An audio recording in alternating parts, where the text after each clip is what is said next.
Let's go, people, let's go. It's Prognosis Negative time.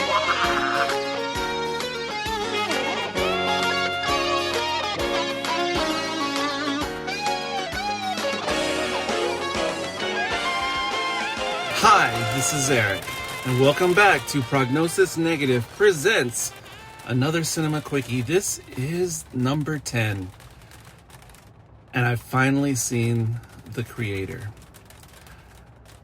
There's a little drizzle going on out here in the parking lot, but just gotta stay true to concept, I guess. So this movie's been out a while now, and initially I was intrigued by the modest marketing campaign, but honestly I just really haven't been that motivated to go to the movies since my last CQ, Blue Beetle. But regular editor of the podcast, Caleb, sort of convinced me to give this one a go. So here we go.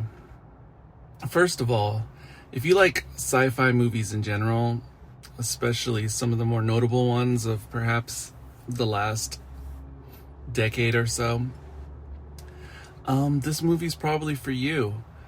It kind of reminds me of a significant year not too long ago when modern sci-fi was sort of making a mini comeback. That was 2009.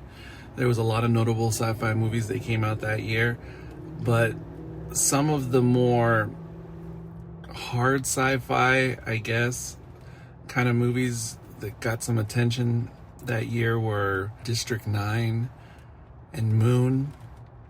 So if movies like that are your thing, then this is going to be right in your wheelhouse. I may sound kind of critical on some things, maybe, but that more has to do with my personal tastes and not necessarily the movie overall, because I'm just going to be honest, it's pretty good if this is your thing. This movie is written and produced by Gareth Edwards. He doesn't have a really long filmography, but he has a fairly significant one, including Star Wars Rogue One and Godzilla 2014. Again, if you like those movies, then you probably want to check this one out too. Our protagonist is played by John David Washington, who is someone I wasn't really aware of until I saw Tenet. And since then, I mean, I'm all in with him. I've seen him in Black Klansman as well, and I don't know, he's just on point for me in whatever I see him in. So I think he was a good choice here. There's a character we don't see too much, but who is played by another actor who I appear to like no matter what he shows up in. And he plays this army general. The actor is Ralph Ineson. He first kind of got my attention when he played the father of the small family in the movie The Witch, or Vitch, however you want to say it. He's just one of those kind of actors, I believe he's British, that even if he plays a small role on screen, he just has such presence about him, and a lot of it has to do with his voice. I don't get into spoilers on these things, but maybe it's just me. I've only just seen the movie now. But his voice at times almost had a synthetic quality, but I'll just leave it at that. There's a young child character I won't say too much about, but as far as child actors go, this person was fantastic. Just did everything that they needed to do and more so in terms of acting, but definitely a key part to the movie overall. While overall the visuals are more than adequate, bordering on stunning, I mean, it's a really magnificently produced visual and sonic landscape.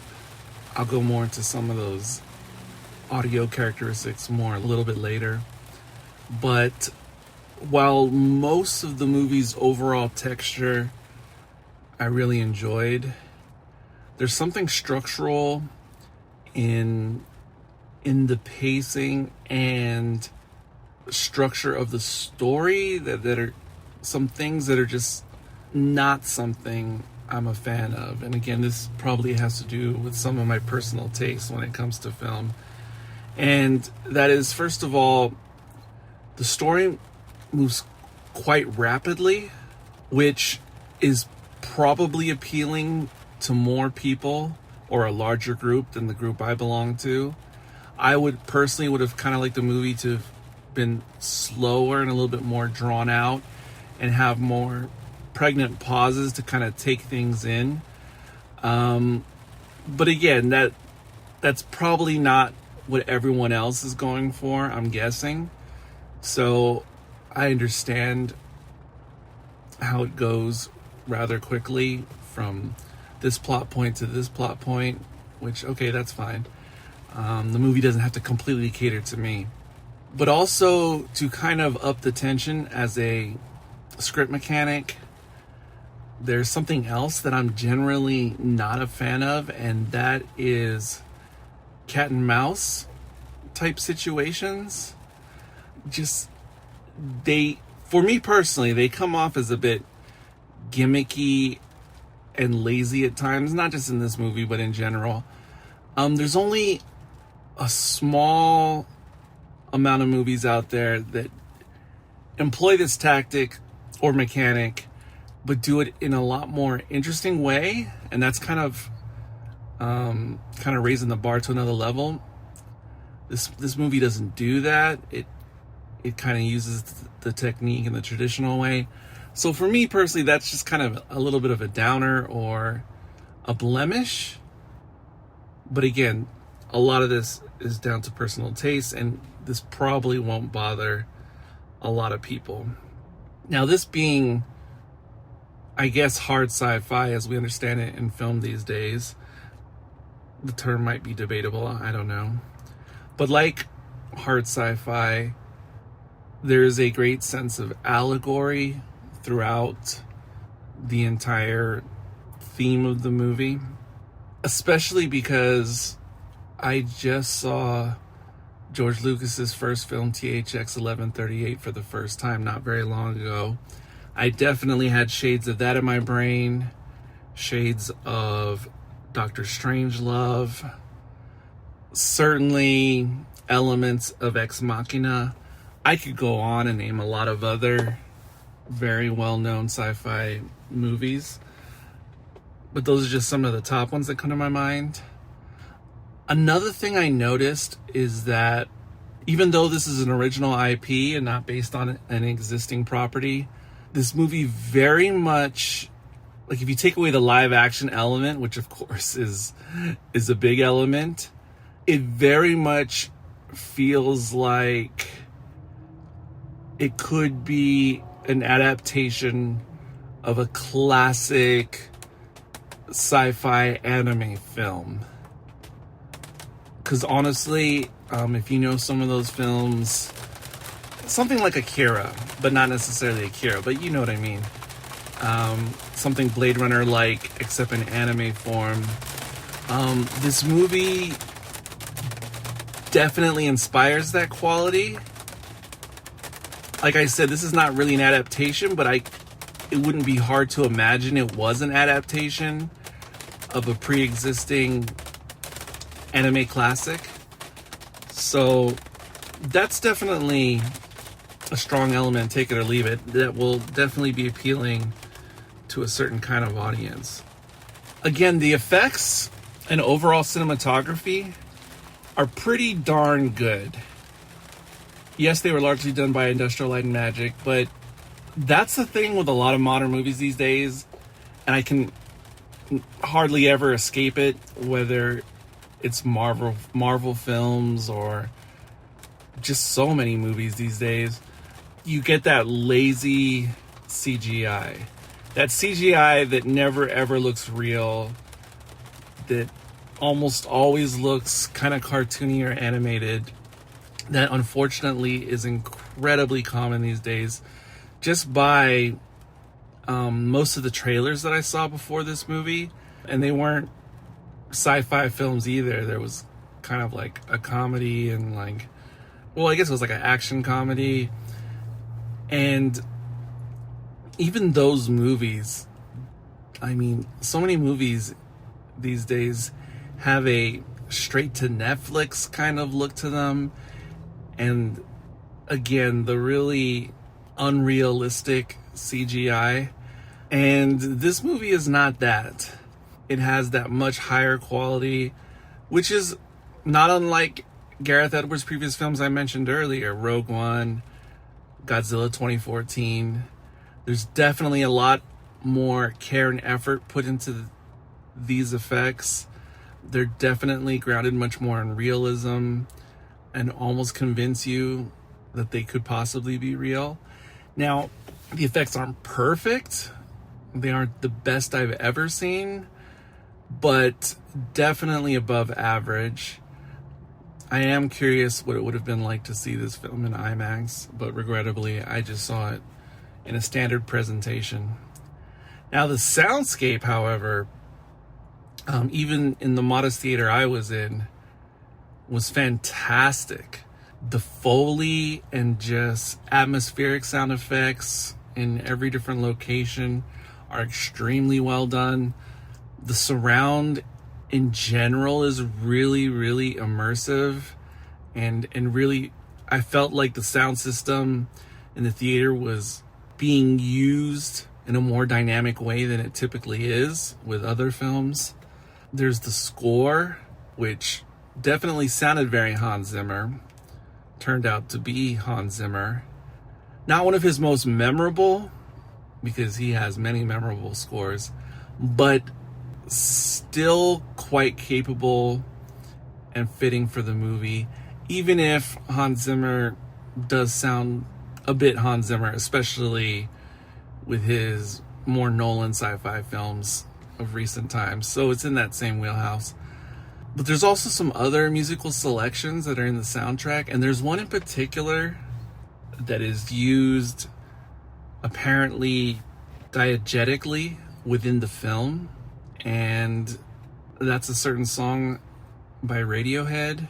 And it just, for just a relatively brief moment in the film, it's like the roof off the theater disappeared and the sound was just all around and inside and outside of my head at the same time, along with some visuals that didn't have much more sound effects aside from the diegetic sound. And that was a little perfect moment for, I don't know how long it was, 15, 25 seconds. But that was a kind of, like, for that time, the movie was just completely immersing me. And that was a nice little standout moment. There were other situations in the movie that were a little bit like that, but none were as effective or lasting as that particular scene, which was a little bit of figuratively taking my breath away. I also stayed for the credits. Not that there's an after credit scene or anything like that, but I've kind of gotten to the practice a little bit more again lately. Just kind of, just kind of look and see credit where credit's due, for massive casts, and not just for this movie, but a lot of movies I've seen recently. And I don't just mean, of course, the cast on screen, but behind the screen. And while it is largely Hans Zimmer score, again, during the credits, they really amp up that Foley atmospheric sound again. And I actually thought it was kind of nice. It's reminiscent of, if you remember those CDs back in the day, or you can find something similar streaming, those kind of effects that just kind of sound like nature, or, birds, insects, a stream, that kind of thing. I don't know. I thought it was kind of just a nice effect. You know what? Before I rate it, I'll just tell you a little bit about the premise. It's not usually the way I do things, but just to help encourage maybe some people to go see it who are still on the fence, kind of like how I was. But in the future, in the year approximately 2055, there was a mass destruction event that took place in Los Angeles, California. And because of that, 15 years later, there is a worldwide ideological struggle between the forces of the West and forces in the Far East. I don't want to get too much into it, but there's definitely a clash of ideology, not necessarily religious. And once again, it's playing into that, kind of looking at situations from a different point of view, which sci-fi is so good at, allegorically. Not only reminiscent of the Cold War in Western history, but certainly germane to the current conflict happening in the Middle East right now. And it's not a direct relationship. It's not apples to apples, but it's still germane to just thinking about two sides going up against each other who, on the one hand, differ so much ideologically, but probably when you get down to it, have so much in common at the same time. I don't want to get too much more into detail, but I'll just leave it at that. If I haven't convinced you to go see this by now, I'm not going to convince you. So I'll go ahead and rate it out of a possible 5 SIM cards. I've gone back and forth, and of course, this is just my initial reaction. I'm kind of leaning on a solid 4, almost a 3.5, but I'll go ahead and give it a 4. I need to kind of think on it more. Again, if you're into hard sci-fi or modern sci-fi movies, this is absolutely the must-see of this year in that genre. And if that's not really your thing, I think there's a possibility you might like it, perhaps not as much, but it's definitely not a bad movie, regardless of your interest. That much I'm sure of. So, with that, I have no idea when I'll be doing the next one, whenever I see another movie at the cinema. But until then, the parking lot is yours.